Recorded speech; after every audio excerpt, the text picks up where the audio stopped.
Welcome back. You're in the Screaming Cellar, a home for broadcasting shoutouts to bands from around the world that aren't as big as they should be. What did you think of the first episode? Have you discovered your new favourite band yet? Well, get ready for some more underground tunes. A couple of weeks ago I saw Elevati live for the second time, so in the spirit of really fun tunes, I'll kick off this episode with a band that sounds remarkably similar to them.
couple of fun tunes there to open up the set.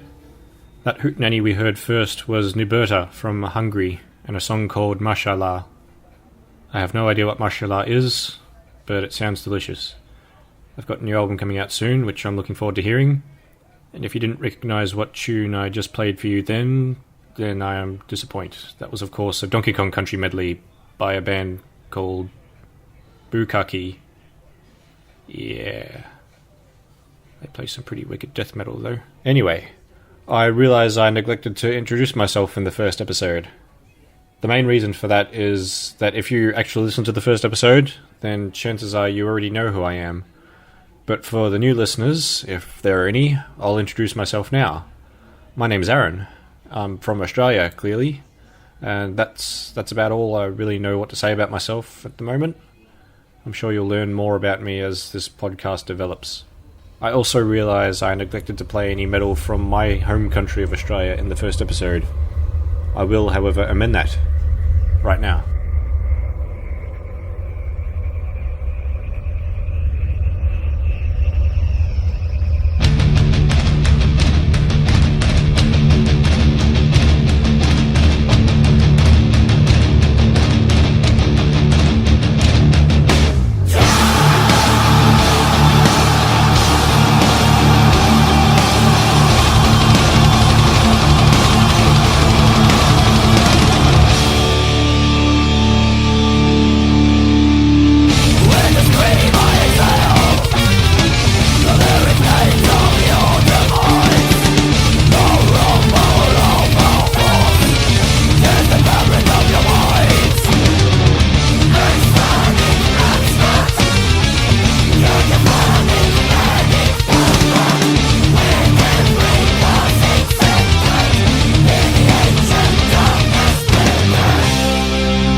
told you I'd play you some Australian metal, and I just played you 3 bands from Australia, each one more extreme than the last. Up the top was Hybrid Nightmares from Melbourne, and their song Ash and Bone, from the third of 4 EPs they released last year.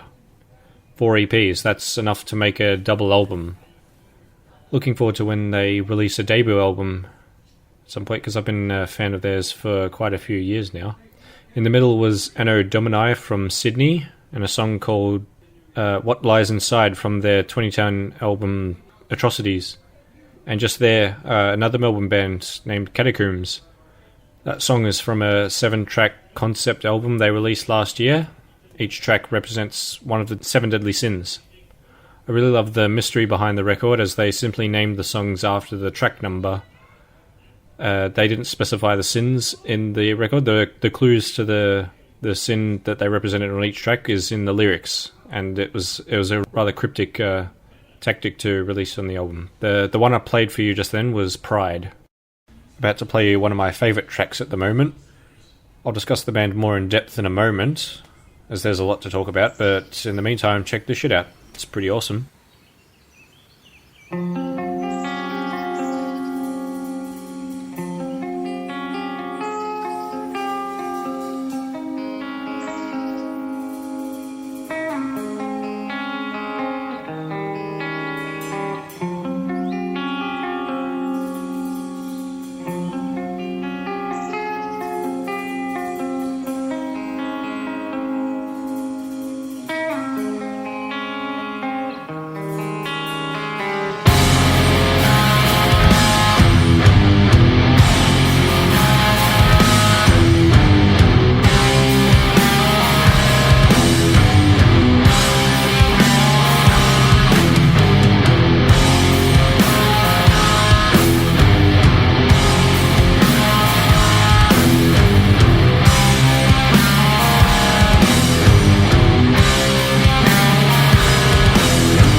How awesome was that?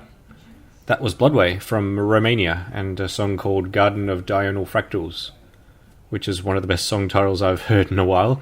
The vocalist sounds like a great cross between Iron Maiden and At the Gates, I think, in my opinion.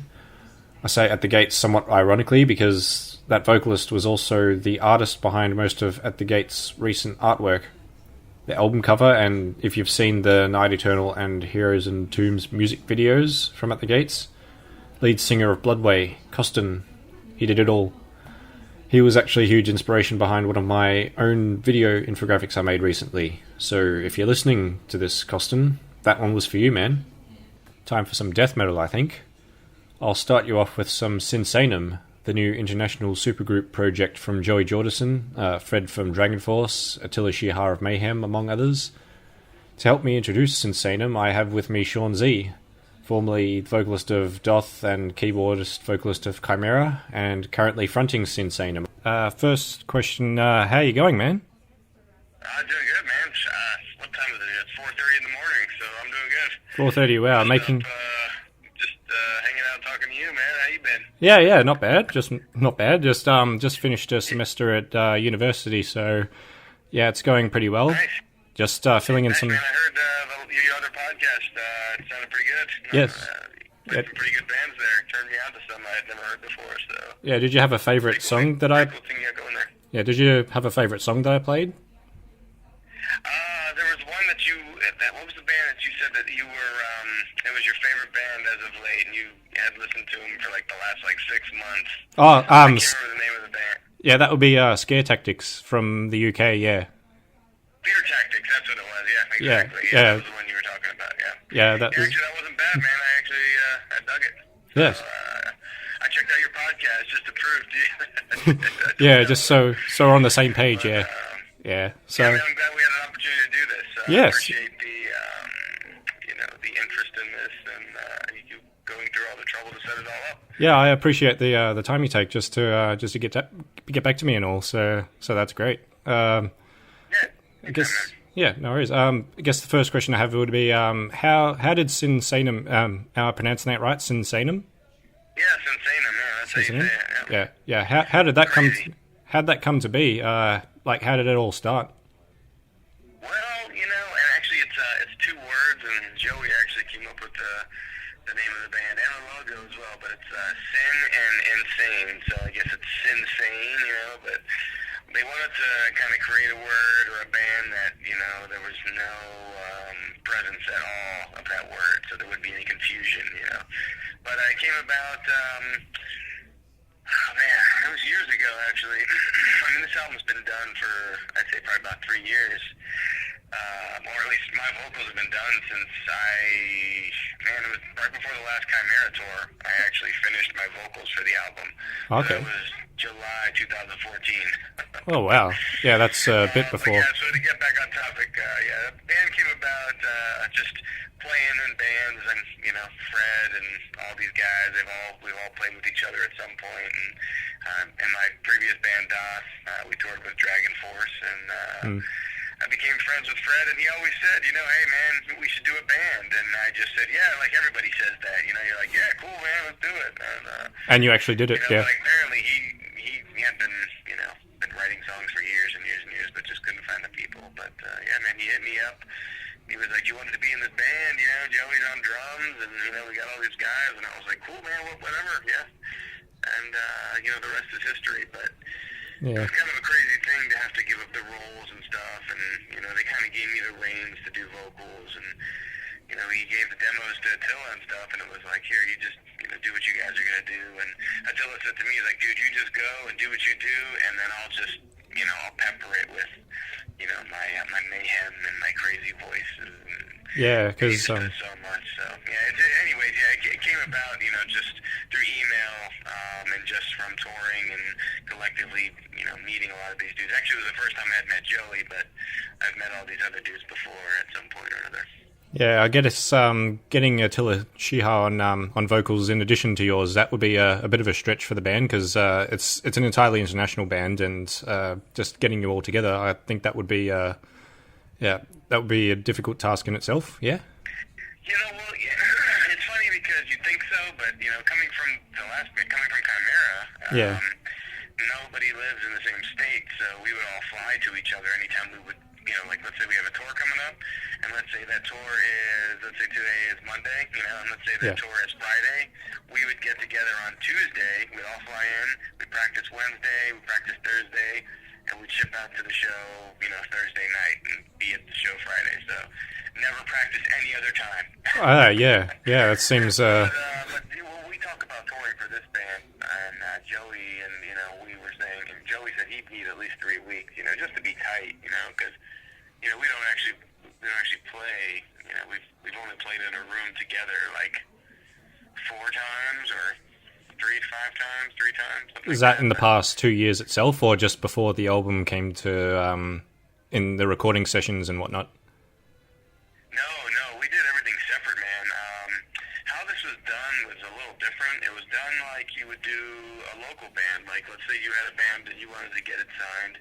We just all kind of have connections in the business, so it was like, do it as cheap as you possibly can do it. So I was given a $500 budget to do vocals, which is, to do 20 songs, or I guess vocally it was 16 songs. But to do 16 songs, $500, like, it's tough to find people around here unless you got good friends or people, man, because it's, the best price I could find friend-wise was like $1,000, but my buddy ended up doing it for $500. But we all did it separately, and then we emailed it, and then we actually used Dropbox, and you put all the waves and all the stems, and then they mixed it and did all their thing, and then when it was all said and done, we spent the money and had it mastered at Fascination Street with Jens Bogren. Yeah. And then we shopped it to a label. It's like, here you go. Here's the final product, ready to go. Here's signed, sealed, and delivered. We got the photos. We got the videos. Yeah, it sounds like you got your money's worth then. It was a complete package, yeah. So it was a no-brainer to get a label, but it's just more to get it out there, man. Just good to stay busy, in music. Yeah, that's fair enough. Yeah. I guess what's the next step for the band after the album comes out? Well, I don't really know. I don't know if it's, to give away too much stuff or whatever. I know that they talk about like doing some other songs, or I don't know, covers or something. I don't know, maybe. Just because this has kind of been done for so long, the album. It's just more logistics and a lot of label stuff, because everyone's in different bands, so everyone's in a different label, and just having to get the stars to align, was really what took so long for it to come out. But, next I would say the tour would be the key at some point, hopefully. Yeah, any plans? If the response is good, how could we not tour? Yeah, I think you'd get a pretty good response. Then, hey, we had a good time, and, it's art, Yeah, you got the connections. But we like to play. Yeah, just being in other bands for all of you, I think would be a good step to get connections all around the world. So, yeah, because all of you have been in different bands. There's a lot of connections in this band, man. I'll tell you what. It's like everywhere you go, somebody knows somebody, or somebody's worked with somebody. Yeah, that's just it. Yeah. And just, it's not necessarily a good or a bad thing. It's kind of neutral, because sometimes that can be good, sometimes that can be bad. Sometimes you want to be a little unknown, or you want to do something off the cuff. Like we want to play an off the cuff show, maybe a little tougher to do because rumors would spread, or we just want to get a practice in or something. But obviously it does help, though. But, yeah. So no plans at the moment for Sinsaenum to head to Australia or anything? Oh man, I'd love to come there. I'll tell you what, I'm a big fan of that place. Last time I was there, we did Soundwave, and then we did the Sidewave with Machine Head. Yeah, I was up front for both those shows actually in Melbourne. You went to that? Yeah, I was at the Palace Theatre, Melbourne, when you played with Machine Head, the Sidewave. Oh, the Chimaira. Yeah, Chimaira, Machine Head. Times of Grace, you were there? Oh. Yeah, I was there right at the front, and you played Soundwave in Melbourne that Friday as well. I was up front for that as well when you played with Chimaira. Yeah, huge fan of all those bands. That was a great time, dude. That was amazing. I love Soundwave. I'm so sad that it doesn't happen anymore. Yeah. I kind of know all the backstory. I mean, we knew what we were there, but, it's cool, man. It was such a great fest. I have a funny story. When we were flying from show? Was it right before you get to Perth? Perth? Was it Melbourne? Not sure when you played in other states. It was 4 years ago, so not really sure. I think it started in Brisbane, then it was Sydney, then it was Melbourne. Yeah, Melbourne was third. Yeah, so Perth was the last. Possibly, So yeah. on our way to Perth, that's like the 6-hour plane ride. I get on the plane. Who's in the front row but Marilyn Manson? First class. And System of a Down's on the plane. I look back and every fucking band is.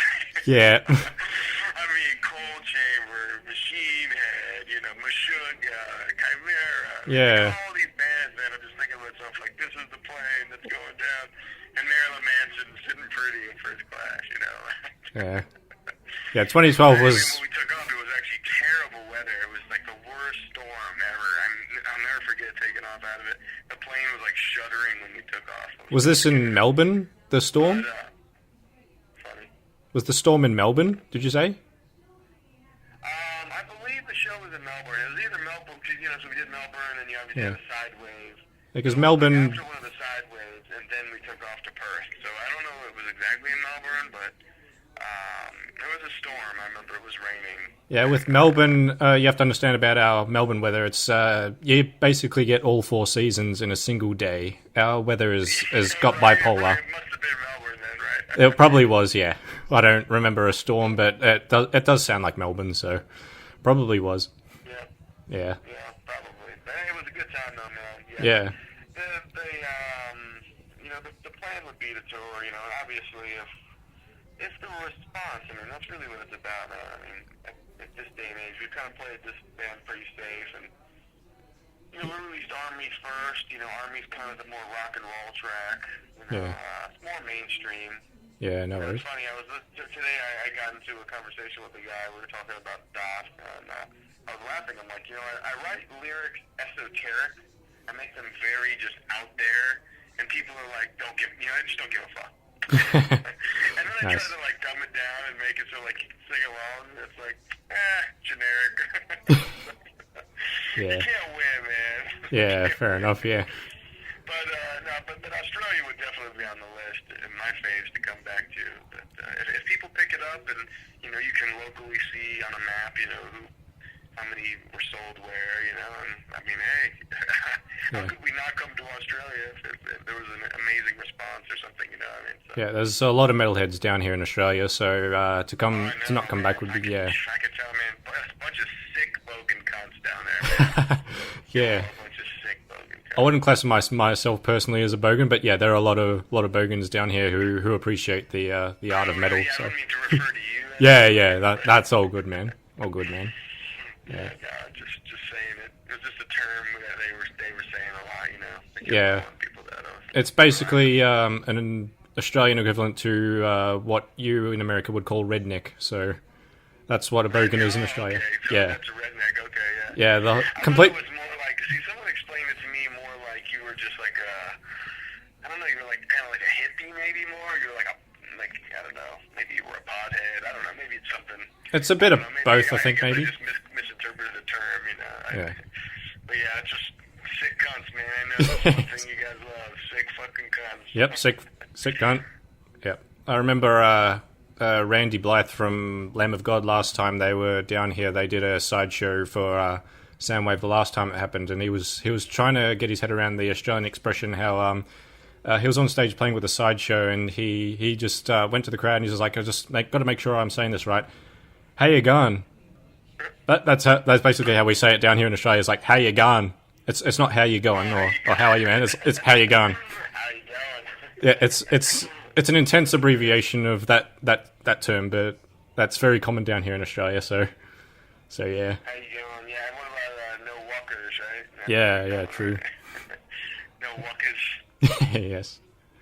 I'll get to wrapping up this interview, but this being my first interview and all, if there are more the interviews that I do, I'll start the tradition now with ending with a really random question. Best I could do at the moment is here's a random question for you. What song would you sing on American Idol and why?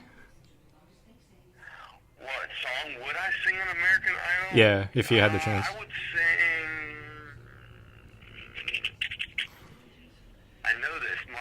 I would sing Can't You See by Marshall Tucker, or I would sing Drive by the Cars. Okay. No, not Drive by the Cars. No, okay, I take it back. I know what the hell's the song? It's gotta be, right? It's a damn car song, man. Drive You Home Tonight, you know? That song. That's Not sure, no. That's No. one of my faves. Yeah, I'm not really I'm sure. a big Rick Ocasek fan, man. I don't know why. He's an ugly motherfucker, but man, does he sing like a badass. Well, I'll let you get back to whatever it is you're doing, yeah, man. Just thanks for taking time out for the podcast. Hey, anytime, man. Yeah, I this is all about the tunes and just showing the support and giving a fuck and actually going through the time and doing all this, man. I really appreciate it. Yeah, you wanted to introduce the song I'm about to play on the podcast for you? Yeah, sure. So this next song is Sinsaenum, The Army of Chaos. Sweet. And this song here was actually one of the first ones Joey laid down on drums. Anything else cool about it I can say? As a video. Yeah, we have two guest vocalists, Schmear and Dr. McCannibal or something? I'm not sure what the bands they're from, but they actually sing on the ending choruses. They're like in a black metal band. So yeah. Army of Chaos. Yep, no problem. Thanks, man.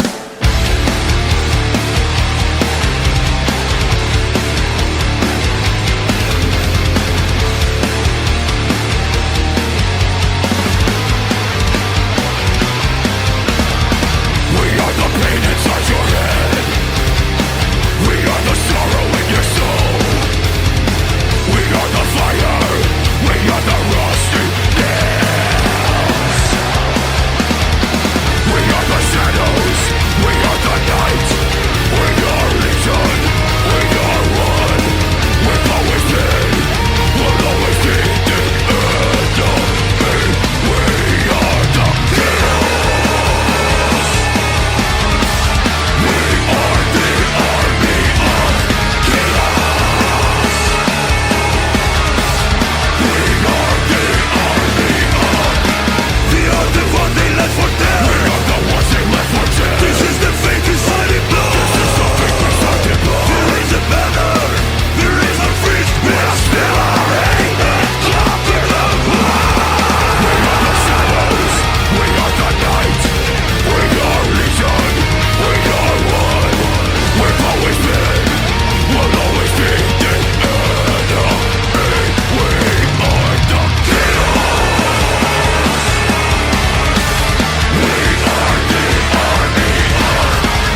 driven through the sky. Cold steel entering lifeless tissue, remaining punishing prize.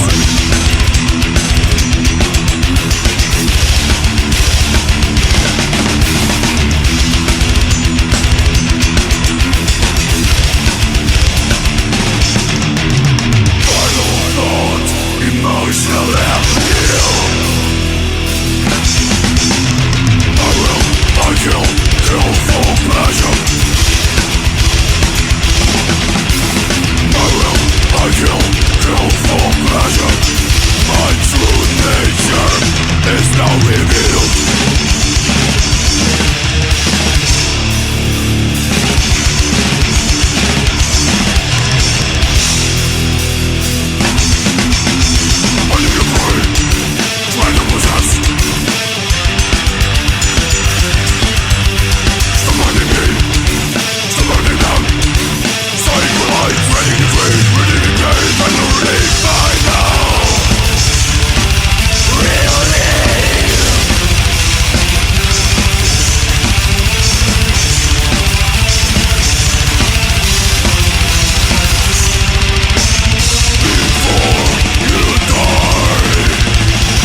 Sean Z for helping me out with this episode, and for introducing that first track.